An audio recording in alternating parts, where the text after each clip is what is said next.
अस्सलाम वालेकुम। आज हम ओपीडी मॉड्यूल पे बात करेंगे। सबसे पहले इसमें कुछ सेटअप्स होते हैं और रेफरेंसेस होते हैं, जैसा कि कंसल्टेंट की फीसेस वगैरह। तो कंसल्टेशन फ़ीस की यहाँ पर 2 सेटअप्स होते हैं। आप ओपीडी जो है वो 2 तरह से पेशेंट को दे सकते हैं। First of all consultant wise, और सेकंड जो होती है वो स्पेशलिटी वाइज़ होती है। अगर आपने किसी स्पेसिफिक कंसल्टेंट की फ़ीस डिफ़ाइन करनी है तो आप कंसल्टेंट वाइज़ सेटअप पे जाएँगे। यहाँ पर आपने सबसे पहले कंसल्टेंट सेलेक्ट करना है और इसके बाद आपने उसका विज़िट टाइप सेलेक्ट करना है, कि मीन्स कि आप ओपीडी विज़िट जो नॉर्मल विज़िट है उसकी फ़ीस डिफ़ाइन करें या किसी इमरजेंसी विज़िट की फ़ीस डिफ़ाइन करें, या जिस तरह से भी आप करना चाहें। नेक्स्ट आपके पास हर फ़ीस का जो सेटअप होता है वो पार्टी वाइज़ होता है। मीन्स कि अगर आपके पास कोई प्राइवेट पेशेंट है तो प्राइवेट पेशेंट की फ़ीस अलग होगी, और अगर आपके पास किसी गवर्नमेंट पैनल का पेशेंट है तो उसकी फ़ीस अलग होगी, या कोई किसी इंश्योरेंस कंपनी का पेशेंट है तो उसकी फ़ीस अलग होगी। इस तरह से आप यहाँ से किसी भी डॉक्टर की न्यू फ़ीस ऐड कर सकते हैं और किसी ओल्ड सेटअप को एडिट भी कर सकते हैं। यहाँ पर आपको कंसल्टेंट की जो शेयर है यहाँ ये वो भी डिफ़ाइन करने का ऑप्शन मिलता है, और साथ ही आपके पास इसका जो विदहोल्डिंग टैक्स होता है कंसल्टेंट का वो भी सेव करने का ऑप्शन मिलता है, जिससे आपकी जब कंसल्टेंट की शेयर रिपोर्ट निकालते हैं तो उसमें टैक्स की कटौती के बाद आपको एग्जैक्ट जो फिगर्स होती हैं वो पता चल जाती हैं। इसी तरह से नेक्स्ट आपके पास स्पेशलिटी वाइज फीस सेटअप का ऑप्शन है, जिससे आप किसी भी स्पेशलिटी की फीसेस डिफाइन कर देते हैं। मींस कि अगर आपके पास मल्टीपल कंसल्टेंट्स बैठे हुए हैं एक ही स्पेशलिटी के, तो आप उनके लिए एक ही फीस वन टाइम सेव कर सकते हैं। नेक्स्ट आपके पास यहाँ पे कंसल्टेंट स्केजुलिंग का ऑप्शन है। इस फॉर्म से आप किसी भी कंसल्टेंट के तमाम ओपीडीज़ के जो डेज़ होते हैं वो डिफ़ाइन कर सकते हैं। इसके अलावा आप यहाँ पे कंसल्टेंट की अपॉइंटमेंट के जो स्लैब्स होते हैं वो डिफ़ाइन कर रहे होते हैं, कि आपके कंसल्टेंट्स किस डे में कितने टाइम से कितने टाइम के दरमियान में ओपीडी करते हैं और पर पेशेंट इन्हें कितना टाइम लगता है। इसी तरह से नेक्स्ट आपके पास स्पेशलिटी वाइज ऑब्जर्वेशन का ऑप्शन है। यहाँ से आप पेशेंट हिस्ट्री में ऑब्जर्वेशन सेव करने के लिए एक डिक्शनरी मेंटेन कर रहे होते हैं। आप हर स्पेशलिटी की जो भी ऑब्जर्वेशन होती हैं वन टाइम यहाँ पे सेव कर लेते हैं, और बाद में कंसल्टेंट इन्हें प्रेस्क्रिप्शन लिखने के लिए यूज़ कर सकते हैं। नेक्स्ट आपके पास कंसल्टेंट वाइज एडवाइजेस का ऑप्शन है। ये एक तरह की डिक्शनरी होती है, कि अगर आपके कंसल्टेंट जब प्रेस्क्रिप्शन लिखते हैं सिस्टम वाइज प्रेस्क्रिप्शन, तो उस वक्त उन्हें उनका टाइम सेव करने के लिए, बजाय इसके कि आपके कंसल्टेंट बार बार जो है वो सर्च करें या टाइप करें, उससे बचने के लिए आप किसी भी कंसल्टेंट के जो मोस्ट फेवरेट टेस्ट होते हैं या मेडिसिन होती हैं या रेडियोलॉजी एडवाइजेज होती हैं वो वन टाइम आप सेव कर देते हैं। तो नेक्स्ट जब कंसल्टेंट इसकी किसी पेशेंट को प्रेस्क्राइब कर रहे होते हैं तो उन्होंने सिर्फ सिलेक्ट करने का एक उनके पास ऑप्शन होता है, वो सिलेक्ट कर लेते हैं और प्रेस्क्रिप्शन सेव कर लेते हैं। तो मीन्स कि डॉक्टर का टाइम सेव हो जाएगा इससे। इसी तरह से ओपीडी में जो हमारे पास नेक्स्ट ऑप्शन है वो है पेशेंट अपॉइंटमेंट का ऑप्शन। पेशेंट अपॉइंटमेंट के ऑप्शन से आप किसी कंसल्टेंट की जो अपॉइंटमेंट्स हैं वो बुक कर सकते हैं। ये अपॉइंटमेंट्स एडवांस में बुक की जा रही होती हैं और ये कंफर्म ओपीडीज नहीं होती। मींस कि अगर आपको एक पेशेंट कॉल करता है और वो किसी दिन की ऑनलाइन अपॉइंटमेंट आपसे बुक करवा रहा है, तो वो आपकी एक तरह से एडवांस बुकिंग है, और जब ये पेशेंट अगर ओपीडी के टाइम पे विजिट करेगा तो इसकी कंफर्मेशन होगी। अदरवाइज ये अनकन्फर्म्ड एक तरह से आपकी अपॉइंटमेंट है। अच्छा, अपॉइंटमेंट के टाइम पे अगर पेशेंट आपसे फ़ोन पे अपॉइंटमेंट ले रहा है तो आप इसे विदाउट पेमेंट भी सेव कर सकते हैं और पेमेंट के साथ भी सेव कर सकते हैं। इसके अलावा आपके पास 6 मंथ तक की जो एडवांस बुकिंग्स होती हैं वो सेव करने का ऑप्शन होता है। नेक्स्ट आपके पास यहाँ से आप जैसे ही कंसल्टेंट सेलेक्ट करते हैं उसकी जो भी आपने अपॉइंटमेंट या ओपीडी के डेज डिफाइन किए होते हैं वो यहाँ पे आपको विजिबल हो जाते हैं। आपने जिस डे की भी अपॉइंटमेंट पेशेंट को इशू करनी है आप उस डे के उस टाइम पे सेलेक्ट करते हैं जो भी आपने टाइम डिफाइन किए होते हैं कंसल्टेंट स्केजुलिंग में। ओके करने पर आपकी कंसल्टेंट की जो अपॉइंटमेंट है वो इशू हो जाएगी। अच्छा, यहाँ पर आपके पास कंसल्टेंट की अपॉइंटमेंट इश्यू करने के लिए कैश कलेक्टिंग लोकेशन सेलेक्ट करने का ऑप्शन है। ये बेसिकली आपका रिसेप्शन का यूज़र अपनी लोकेशन सेलेक्ट कर रहा होता है। ये वन टाइम सिलेक्शन की जाती है, इसके बाद ये सेलेक्ट रहती है किसी भी फॉर्म को लोड करने के बाद। इसके बाद आपने किसी पेशेंट को जो भी जिस टाइम की भी अपॉइंटमेंट देनी है, आप वो टाइम सेलेक्ट करते हैं और ओके करते हैं। ओके करने पर एक ओपीडी की अपॉइंटमेंट की स्लिप जनरेट होती है। ये अपॉइंटमेंट की स्लिप बेसिकली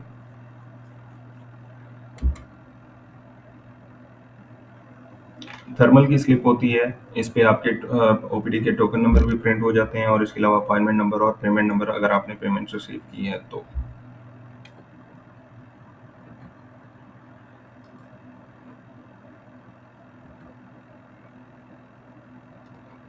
इसके बाद पेशेंट की अगर आपने अपॉइंटमेंट कैंसिलेशन करनी है तो आपके पास ये ओपीडी के मॉड्यूल में अपॉइंटमेंट कैंसिलेशन करने का ऑप्शन है। ये अपॉइंटमेंट कैंसिलेशन डॉक्टर के बिहाफ पे की जा रही होती है कि जिस डॉक्टर की वो अपॉइंटमेंट थी, आपने सबसे पहले उस कंसल्टेंट को सेलेक्ट करना है। गेट डेटा करने पर वो अपॉइंटमेंट विजिबल हो जाएंगी जो अभी तक कंफर्म नहीं हुई, मीन्स के उन अपॉइंटमेंट्स को ओपीडी में कन्वर्ट नहीं किया गया। तो ठीक है जी। इसके बाद आप इसे सिलेक्ट करते हैं, सेव करते हैं तो ये कैंसिल हो जाएगी। लेकिन इससे पहले अगर आपने इसकी अपॉइंटमेंट की कैंसिलेशन नहीं करनी तो आप आगे बढ़ते हैं। इसके अलावा हमारे पास यहाँ पर एक पेशेंट रजिस्ट्रेशन का ऑप्शन है। इस पेशेंट रजिस्ट्रेशन के ऑप्शन से आपने किसी भी पेशेंट की जो एमआर की क्रिएशन है वो करनी है। एमआर की क्रिएशन करने के लिए आपके पास यहाँ पर मल्टीपल पैरामीटर्स दिए गए हैं जिसमें आप पेशेंट के जो नेम है वो डिफाइन कर सकते हैं। इसके अलावा उसके जो भी टाइटल्स हैं, उसके गार्डियन के नेम वगैरह आप एंटर कर सकते हैं, जेंडर वगैरह और फर्दर चीज़ें। इसके अलावा यहाँ पर आप पेशेंट की अगर पिक्चर वगैरह अटैच करना चाहें या उसका सीएनआईसी वगैरह की पिक्चर अटैच करना चाहें तो साथ ही अटैच कर सकते हैं। नीचे कुछ ऑप्शन दिए गए हैं जैसा कि नेक्स्ट ऑफ किन का ऑप्शन दिया गया है। इसमें आप पेशेंट या अटेंडेंट या किसी रिलेटिव की डिटेल इंटर करना चाहें तो कर सकते हैं। साथ ही आपको एक पैनल मिलता है जिसमें पेशेंट की हिस्ट्री वगैरह आपको नजर आती है। इस पैनल में आप पेशेंट की एमआर को अगर किसी ने एडिट किया है तो उसकी हिस्ट्री को देख सकते हैं कि किस टाइम पे किस यूज़र ने एडिट किया या उसमें जो भी चेंजेस किए हैं। नेक्स्ट आपके पास यहाँ पर ओपीडी रजिस्ट्रेशन का फॉर्म नज़र आता है। ओपीडी रजिस्ट्रेशन का फॉर्म बेसिकली ओपीडीज बनाने के लिए इस्तेमाल किया जाता है। इसके अलावा आपके पास जो अपॉइंटमेंट्स होती हैं उनको कंफर्म करने के लिए भी ये फॉर्म इस्तेमाल किया जाता है। बेसिकली यही वो फॉर्म है जो आपके रिसेप्शन के जो यूज़र्स होते हैं वो मोस्टली यूज़ कर रहे होते हैं।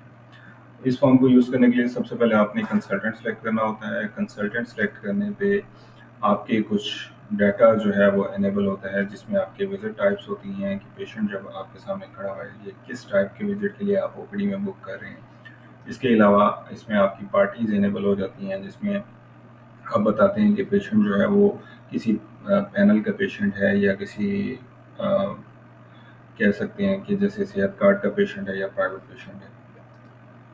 इसके अलावा आप चाहें तो डॉक्टर सेलेक्ट करने के बजाय स्पेशलिटी भी सिलेक्ट कर सकते हैं अगर आपके पास मल्टीपल कंसल्टेंट्स सेम स्पेशलिटी के एट अ टाइम ओपीडी कर रहे हैं। नेक्स्ट आपके पास कंसल्टेंट सेलेक्ट करने की वजह से वो अपॉइंटमेंट का एक लुकअप इनेबल होता है। इस अपॉइंटमेंट के लुकअप के अंदर आपकी वो तमाम अपॉइंटमेंट्स शो हो रही होती हैं जो कि आज के दिन के लिए बुक की गई होती हैं इस डॉक्टर की।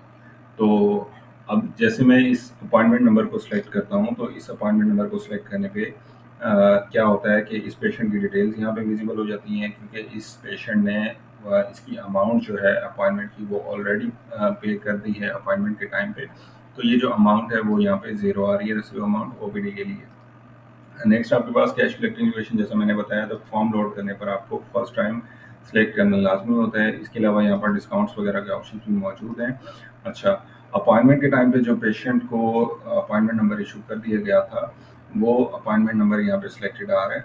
मीन्स के लास्ट टोकन नंबर जो है आपका 1 हो चुका है। इसके बाद जो भी बुकिंग होगी उसका अपॉइंटमेंट उसका ओपीडी नंबर फर्दर क्रिएट होता रहेगा। इसी तरह से आपके पास यहाँ पे इंस्ट्रूमेंट टाइप के ऑप्शन दिए गए हैं कि अगर बाय डिफ़ॉल्ट तो आपके पास यहाँ पे इंस्ट्रूमेंट टाइप कैश ही होता है, लेकिन अगर आप कैश के अलावा कोई पेमेंट बना रहे हैं जैसे क्रेडिट कार्ड वगैरह या ऑनलाइन वगैरह तो आप यहाँ पे उसकी डिटेल्स वगैरह एंटर करके पेमेंट बना सकते हैं। सेव करने पर आपके पास एक ओपीडी की स्लिप जनरेट होती है जिसके बाद आपकी अपॉइंटमेंट जो है वो कंफर्म हो जाती है और वो अपॉइंटमेंट अब मज़ीद कैंसिल नहीं हो सकती। सेव करने पे बेसिकली 2 टाइप के जो प्रिंट आउट्स हैं वो ओपन होते हैं। एक तो आपके पास ये ओपीडी परफॉर्मा आपको देख सकते हैं। ये एक ओपीडी परफॉर्मा जो है आपके पास डॉक्टर की प्रेस्क्रिप्शन के लिए ये इस्तेमाल किया जाता है। अगर आप चाहें तो इसको प्रिंट आउट लेके ये आप पेशेंट को दे सकते हैं और पेशेंट इसको लेके डॉक्टर के पास जाएगा और डॉक्टर इसके ऊपर सारी प्रेस्क्रिप्शन लिख देगा। अदरवाइज अगर हम इसको स्किप करें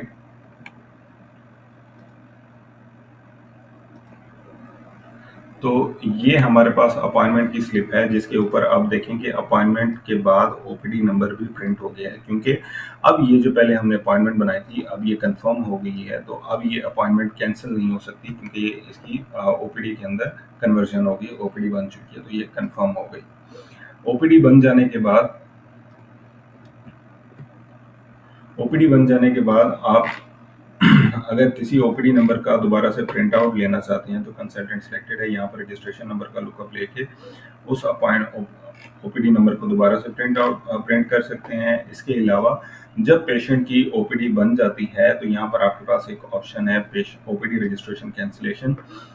ये ओपीडीज जो भी होती हैं आपकी उन ओपीडीज को कैंसिल करने के लिए बनाया जाता है। यहाँ पर आप देख सकते हैं कि कंसल्टेंट सेलेक्ट करने का ऑप्शन है। यहाँ से कंसल्टेंट सेलेक्ट करने के बाद आप जब डेटा को गेट करेंगे तो उसके बाद आपके पास यहाँ पे ओपीडीज जो भी कैंसिल जो अभी तक डॉक्टर ने नहीं चेक की वो यहाँ पे नज़र आती हैं आपको। आप किसी भी ओपीडी को सिलेक्ट करके सेव करेंगे तो वो कैंसिल हो जाएगी। याद रखिएगा कि आप उन्हीं ओपीडीज को कैंसिल कर सकते हैं जो कि कंसल्टेंट ने अभी तक चेक नहीं की। मीन्स अगर किसी पेशेंट को डॉक्टर ने भी चेक नहीं किया, पेशेंट वेटिंग में है, तो उसकी ओपीडी कैंसिल हो सकती है। लेकिन अगर किसी डॉक्टर ने पेशेंट को चेक कर लिया तो उसके बाद वो ओपीडी कैंसिल नहीं हो सकती। खैर सिस्टम में ये दोनों ऑप्शन मौजूद हैं कि डॉक्टर के चेक करने के बाद ओपीडी कैंसिल नहीं हो सकती और चाहें तो ये ऑप्शन डिसेबल भी किया जा सकता है। नेक्स्ट आपके पास जब पेशेंट की ओपीडी बन जाती है तो पेशेंट किसी नर्सिंग स्टाफ के पास जाता है या ओपीडी असिस्टेंट के पास जाता है। वो ओपीडी असिस्टेंट क्या करते हैं कि इस पेशेंट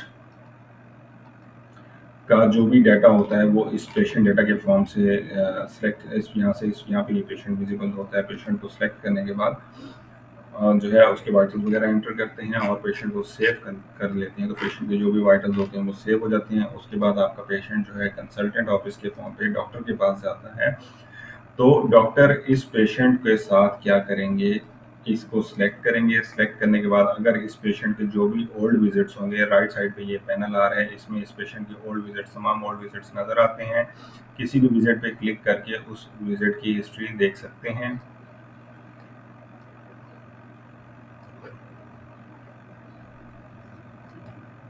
लाइक इस तरह से मैंने इस पर क्लिक किया किसी एक विजिट पे तो उसकी जो भी ओल्ड प्रेस्क्रिप्शन होगी वो प्रिंट आउट हो जाएगी।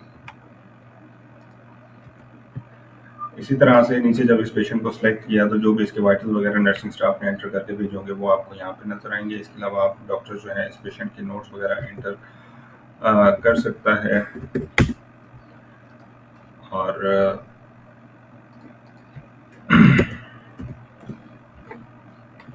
नोट्स वगैरह अगर इसके एंटर करना चाहें या इसकी डॉक्टर एडवाइस जो भी आप एंटर करना चाहें यहाँ पे लिख सकते हैं। इसके अलावा जो पेशेंट की सिम्टम्स होती हैं वो आप यहाँ पे क्रिएट करते हैं।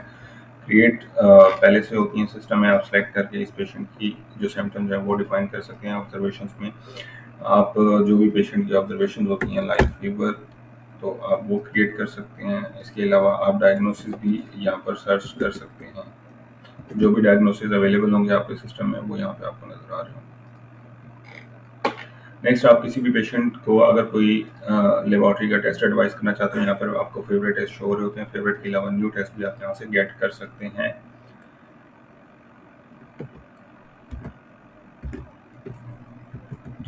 ठीक है, और इसके अलावा आप चाहें तो किसी टेस्ट को यहाँ से माइनस भी कर सकते हैं। नेक्स्ट आपके पास रेडियोलॉजी एडवाइस करने का ऑप्शन होता है। यहाँ से आप किसी पेशेंट को स्पेशल में से भी एडवाइस कर सकते हैं और न्यू ऐड करना चाहें तो कर सकते हैं। अदरवाइज आपके पास एक ऑप्शन है मेडिसिन एडवाइस का। मेडिसिन एडवाइस यहाँ पर 2 टाइप की मेडिसिन एडवाइस की जा सकती हैं। एक वो मेडिसिन जो आपके हॉस्पिटल की इन्वेंट्री में मौजूद है, आपकी हॉस्पिटल की फार्मेसी में मौजूद है, आप यहाँ से वो सिलेक्ट कर सकते हैं।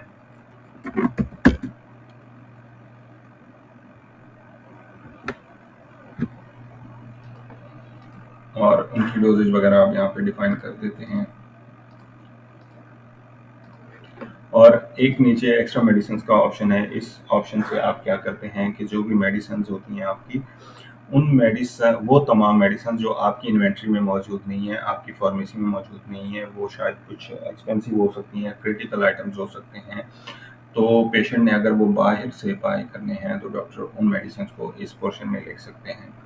जब डॉक्टर इस एडवाइस को सेव करता है तो एक प्रिंट आउट ओपन होता है जो कि बेसिकली आपके हॉस्पिटल की प्रेस्क्रिप्शन होती है, जो कि डॉक्टर नॉर्मली अपने पेपर पैड पे लिख रहे होते हैं, लेकिन आपके पास एक सिस्टमाइज प्रेस्क्रिप्शन प्रिंट हो जाती है, जो कि बाद में पेशेंट हिस्ट्री का भी पार्ट रहती है हमेशा।